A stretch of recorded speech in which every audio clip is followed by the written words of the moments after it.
नमस्कार। आर के Maurya commerce classes में आपका स्वागत है। इस क्लास के माध्यम से प्रतीप गमन चैप्टर की शुरुआत कर रहे हैं।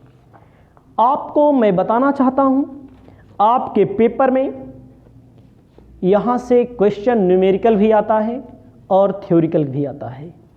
यदि आप पूरा चैप्टर सीरियल से पढ़ेंगे तो आपको न्यूमेरिकल और थ्योरिकल सभी क्वेश्चन आसानी से समझ में आ जाएगा।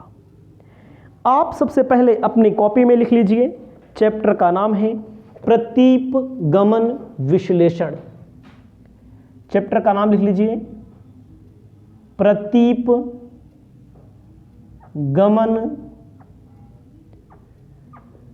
विश्लेषण।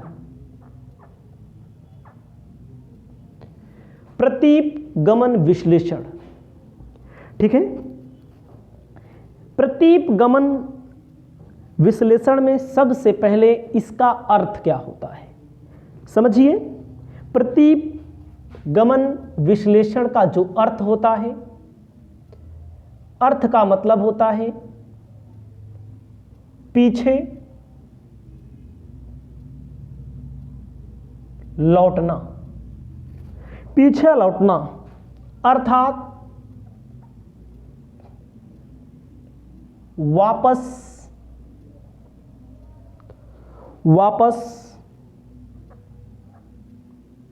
लौटना। वापस लौटना अर्थात पीछे लौटना प्रतीप गमन का अर्थ होता है।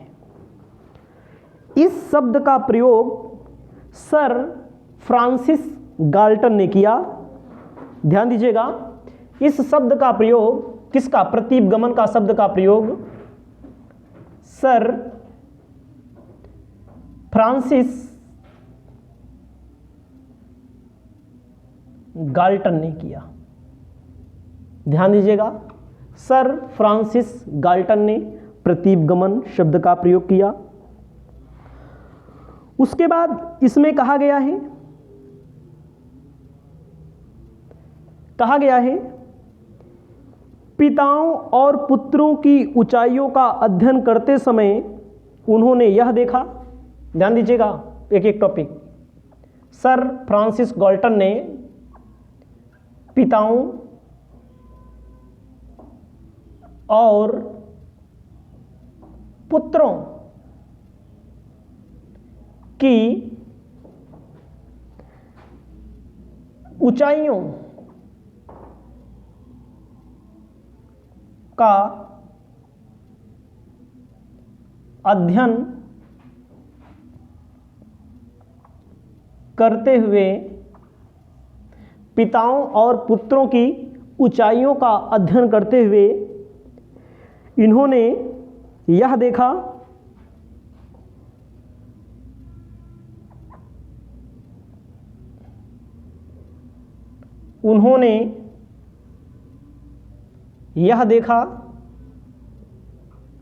क्या देखा, लंबे पिताओं के पुत्र लंबे होते हैं। जिनके पिताजी लंबे हैं उनके पुत्र भी लंबे होते हैं। लंबे पिताओं के पुत्र लंबे होते हैं। लंबे का मतलब जिन पिताओं की हाइट ज़्यादा होती है उनके पुत्र भी ज़्यादा लंबे होते हैं, ठीक है। आगे कहा गया है ठिंगने पिताओं के पुत्र। ठिंगने मतलब नाटे कद के, छोटे कद के या मीडियम में। ठिंगने पिताओं के पुत्र ठिगने होते हैं। याद रखना, सर फ्रांसिस गाल्टन ने प्रतीप गमन विश्लेषण में इस बात का अध्ययन किया है, पिताओं और पुत्रों की ऊंचाइयों का अध्ययन किया गया है। उन्होंने यह देखा है लंबे पिताओं के पुत्र लंबे होते हैं, ठिगने पिताओं के पुत्र ठिगने होते हैं। ठिगने का मतलब छोटे पिताओं के पुत्र छोटे होते हैं। छोटे का मतलब एकदम छोटा नहीं, जिनका मीडियम साइज होता है। ठीक है, आगे इन्होंने और चीजें बोला है, एक एक करके बता रहा हूं आपको, अपनी कॉपी में सीरियल से लिखना पड़ेगा। कहा इन्होंने, परंतु लंबे पिताओं के पुत्रों की औसत ऊंचाई, आगे नया, परंतु लंबे पिताओं के पुत्रों की औसत आयु, लंबे पिताओं के पुत्रों की औसत आयु बोला है पिताओं की औसत ऊंचाई से कम होती है।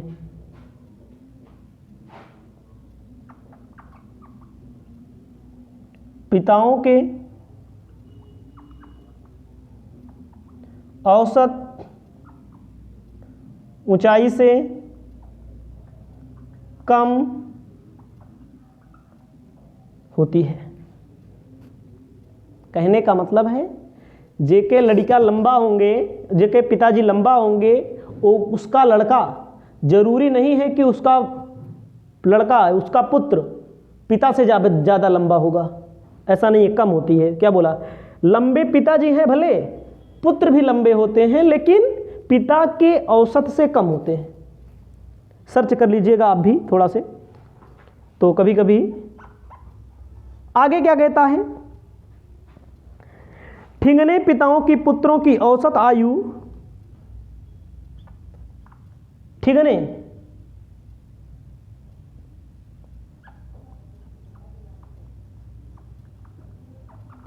पिताओं के पुत्रों की औसत आयु, देखा भैया, जो ठिगने होते हैं उनके लड़का की औसत आयु पिता से ज्यादा होती है।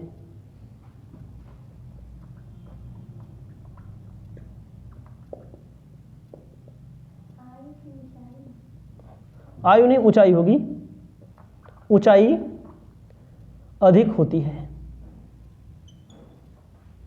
ठीक है,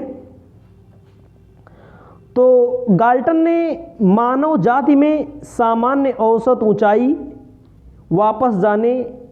वापस आने की प्रवृत्ति को प्रतीपगमन कहा इन्होंने। आप समझेंगे, देखो लिखा है मैंने, जरूरी नहीं है कि आप लिख लेंगे, आपको समझना जरूरी है। जैसे आपको बताना चाहते हैं, चाहे जिसकी बात, चाहे जिसके ऊपर अप्लाई करेंगे, तो आपको नियम लागू होता हुआ दिखाई भी देगा। कहा गया है, लंबे पिता के पुत्र लंबे होते हैं। अगर बाप लंबा है तो बेटा भी क्या होगा, लंबा होगा ना। दूसरी कंडीशन में यहां पर बता दिया, लेकिन जो लंबा होते हैं, जो लंबे होते हैं, जिनकी ऊंचाई लंबी होती है, तो कहा जो उनके बच्चे पैदा होते हैं, उनके बेटवा होते हैं, उनका बेटा जो होता है, लेकिन पिताजी से छोटा ही होता है। बेटी के बारे में अभी नहीं बताया गया है, ठीक है, बेटी के बारे में आगे बताएंगे। ठीक है, अब देखो दूसरा, परंतु लंबे पिताओं के पुत्र की औसत आयु मतलब कम होती है। जैसे आप देखिए, हमारे यहाँ प्रतापगढ़ में एक लोग हैं, एशिया के सबसे लंबे व्यक्ति हैं। एशिया के लंबे व्यक्ति आप यूट्यूब पर सर्च करोगे तो मिल जाएगा, प्रतापगढ़ भी सर्च कर देंगे तो वहाँ पर आपको मिल जाएगा। ठीक है, तो कहा उनका लड़का होगा तो उनसे बड़ा लंबा होगा? नहीं होगा, उससे छोटा ही होगा। ठीक है, लेकिन ठिगने मतलब जैसे हमारे पिताजी हैं, उनकी लंबाई क्या है, ठिंगनी है। ठिंगनी का मतलब होता है कि नहीं, नाटा नहीं है, मीडियम साइज, 5 फुट मान लीजिए, मीडियम साइज 5 फुट मान लीजिए। तो ठिगने पिताओं के पुत्र जो होते हैं अपने बाप से थोड़ा लंबे होते हैं, ये देख लीजिएगा आप। अब ये नहीं है कि बहुत बड़ा जो लंबा है तो उसके लड़का और लंबा होगा, उसी नहीं, मतलब ठिंगने वाले से उनका बेटा लंबा होगा, और जो पिता ज़्यादा लंबा होगा उसका पुत्र छोटा होगा। लंबा ही होगा, नाटा नहीं होगा, छोटा ही होगा। इस बात का अध्ययन किया इन्होंने। इसे बोला जाता है वापस लौटना। वापस लौटने का मतलब होता है जैसे ठिगने जिनके पिताजी हैं उनके बेटवा का होगा, लंबा होगा, मतलब उनकी ऊंचाई ज़्यादा होगी ना। यहाँ से बढ़ा कि नहीं बढ़ा, आगे की ओर गया। लेकिन अगर पुत्र, पुत्र क्या है, पुत्र यहाँ से पुत्र, या ये ठिगने पिताजी हैं, ये पिताजी हैं, ये पुत्र इनका बड़ा हुआ, मतलब लंबाई बढ़ी। और अब ये जरूरी नहीं है कि मान लीजिए ये भी कभी मान लीजिए पिता बनेंगे तो क्या इनका लड़का इनसे लंबा हो जाएगा, तो इनका लंगा छोटा आ जाता है, छोटे में आ जाता है। इसको आप लोग ध्यान देंगे, इसी बात का अध्ययन किया गया है। इसका मतलब एक बार वापस गया, छोटे से बड़ा हुआ, छोटा बाप बड़ा बेटा, मतलब लंबाई में, फिर पिताजी लंबे, फिर बेटा छोटा, देखो छोटा हो गया, वापस लौटा रहा है प्रवृत्ति। इसे कहा जाता है प्रतीप गमन। इस बात का अध्ययन किया गया, इसे आप अपनी कॉपी में लिखेंगे, आपको समझ में आएगा। आपको आगे बताते हैं, पहले इसको आप अपनी कॉपी में लिख लीजिए। आपको लिखना है प्रतीप गमन की उपयोगिता, हेडिंग प्रतीप गमन की उपयोगिता, आपको हेडिंग डाल देना है। तो आपको बताना चाहते हैं प्रतीप गमन का उपयोग कहाँ होता है। पहले लिखिए, मूल्य के आधार पर मांग, ध्यान दीजिएगा, जैसे मूल्य के आधार पर मांग घटती भी है और बढ़ती भी है। पिता पुत्र की लंबाई में मैंने क्या बताया, घटता भी है बढ़ता भी है ना। लंबे के लंबे लेकिन औसत में पिता से कम, ठिगने के ठिगने लेकिन औसत में पिताजी से ज़्यादा। लंबे मूल्य के आधार पर मांग घटती व बढ़ती है। दूसरा है आगे आपको ध्यान देना है, दूसरा क्या कहता है, वर्षा की मात्रा। वर्षा मतलब जो पानी बरसता है, वर्षा की मात्रा कैसे पता लगता है, कम बरसेगा ज़्यादा बरसेगा, आगे पीछे देखा जाता है ना। कभी कभी होता है आज वर्षा, इस साल वर्षा ज़्यादा हुई, अगले साल कम होगी, फिर अगले साल कम हुई तो अगले साल ज़्यादा होगी, तो वापस लौटना हो जाता है, फिर अगले साल कम होगी। उसके बाद बीज खाद, फिर लिखो बीज खाद आदि के आधार पर कृषि उपज। वर्षा की मात्रा, बीज खाद आदि के आधार पर उपज। भैया उपज भी घटती रहती है बढ़ती रहती है, उतने खाद डालिए, आप चाहे चेक कर लीजिए, कोई ज़रूरी नहीं उतने गेहूं पैदा हो ना। कभी कभी ज़्यादा पैदा होता है, कभी कभी उपज घटना या बढ़ना, उतार चढ़ाव होता रहता है, ठीक है। तो इसका अनुमान लगाया जाता है, सब क्या है, अनुमान पर आधारित है। यहां पर प्रतीप गमन का उपयोग होता है।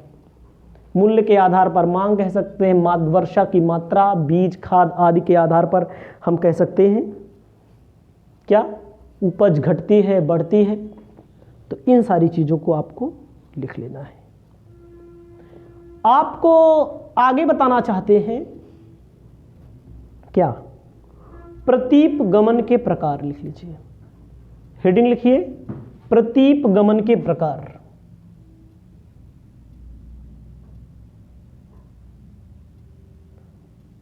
गमन के प्रकार। अगर प्रतीप गमन के प्रकार में आते हैं तो सबसे पहले लिखना है रेखीय व वक्रीय प्रतीप गमन। पहले लिखिए रेखीय व वक्रीय प्रतीप गमन। रेखीय वक्रीय प्रतीप गमन का मतलब होता है दो संबंधित समंकमालाओं में प्रतीप गमन का अध्ययन बिंदु रेखीय ढंग से जब किया जाए। दो समंकमालाओं दो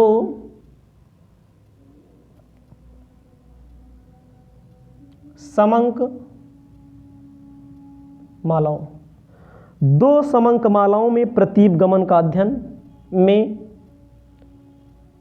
प्रतीप गमन का अध्ययन जब बिंदु रेखीय किससे, जब बिंदु रेखीय ढंग से किया जाए, इसे कहते हैं रेखीय व वक्रीय। ठीक है, तो मैं मतलब कि रेखा लाइन खींच करके जब किया जाए तो उसे बोला जाएगा रेखीय वक्रीय प्रतीप गमन। ठीक है, दो रेखाएं होंगी जिसे प्रतीप गमन रेखा कहा जाएगा।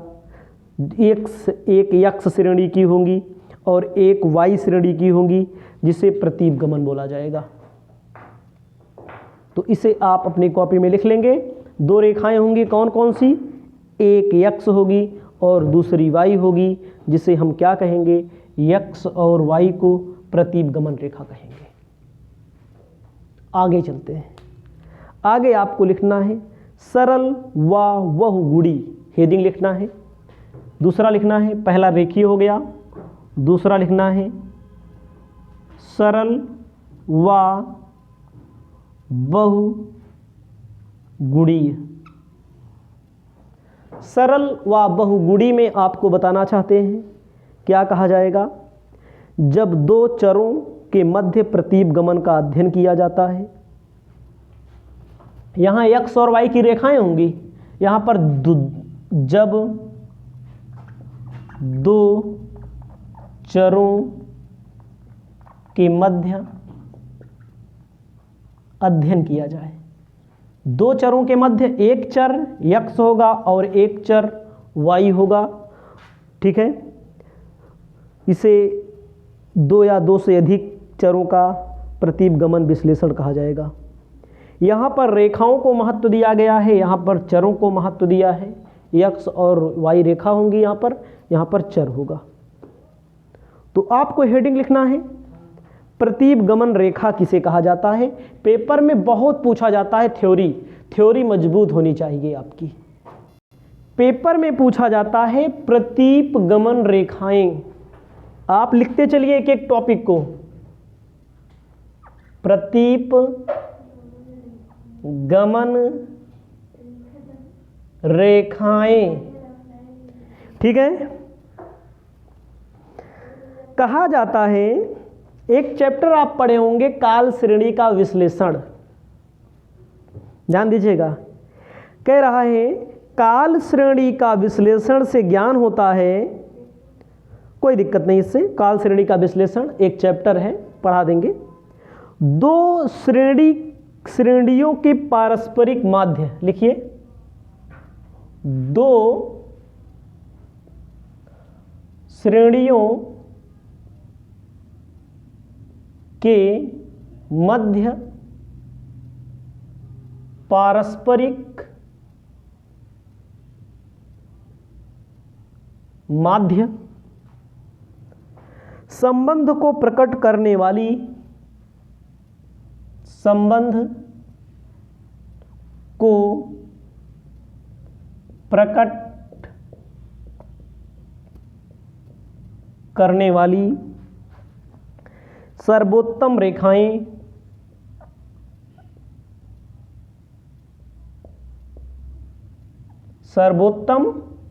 रेखाएं इन दोनों श्रेणियों में क्रमशः होने वाले,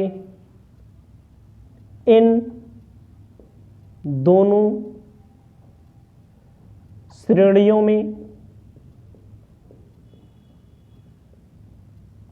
क्रमशः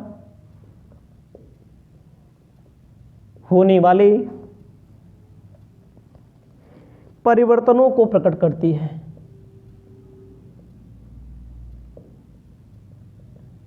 को प्रकट करती है। क्या कहता है?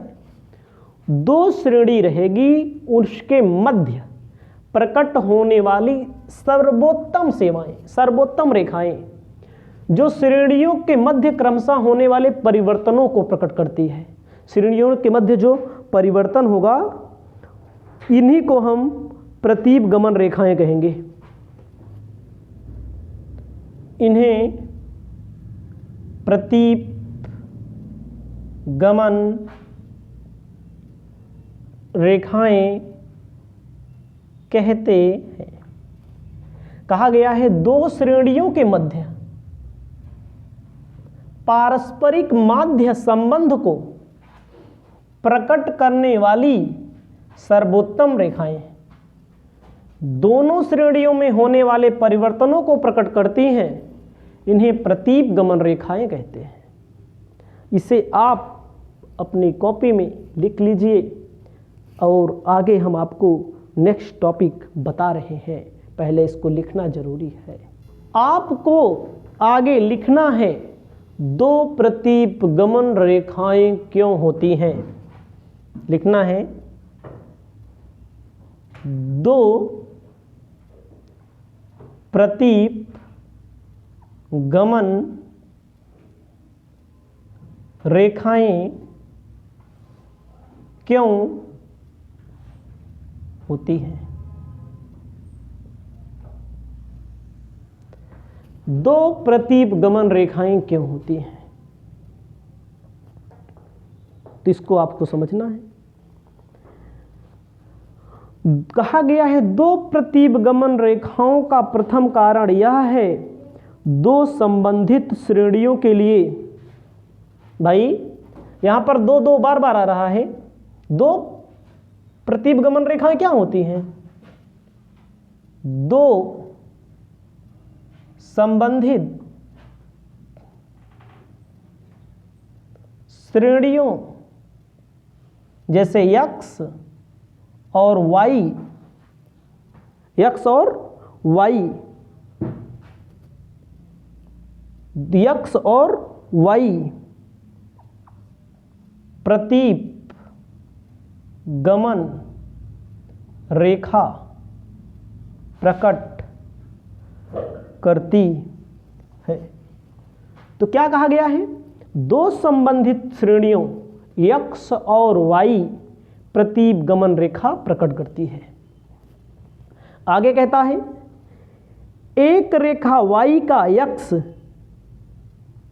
पर प्रतीप गमन प्रकट करती है। एक रेखा y का x पर प्रतीप गमन प्रकट करती है। y का x पर प्रकट करती है, जिसमें x को स्वतंत्र चर मूल्य, स्वतंत्र x स्वतंत्र होता है और y आश्रित। x स्वतंत्र होगा और y आश्रित होगा। ये चीज आपको ध्यान देना है। उसके बाद कहा गया है दूसरी रेखा x का y पर, पहला y का x पर, दूसरी, एक पहली रेखा है, दूसरी रेखा